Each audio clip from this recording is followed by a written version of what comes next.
कोकणात काही विशेष परंपरा आहेत. त्यापैकी एक म्हणजे श्रावणातला सप्ताह. हा सप्ताह पहिल्या सोमवारी सुरू होतो. त्यावेळी वीणा उचलली जाते. ही उचललेली वीणा पुढचे 7 दिवस खाली ठेवत नाहीत.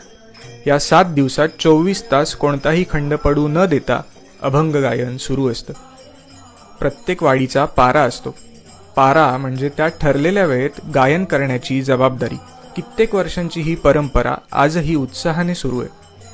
ह्या वर्षी मला काळबादेवीतल्या रामेश्वर आणि रत्नागिरीतल्या काशी विश्वेश्वराच्या सप्ताहाला जाण्याची संधी मिळाली. मंदिरात जाऊन काही वेळ शांत बसल्यानंतर लक्षात आलं की मृदुंग, टाळ आणि अभंगाच्या तालामुळे जी वातावरण निर्मिती इथे होते त्यामुळे आपल्या मनात असलेले विचार दूर झालेत.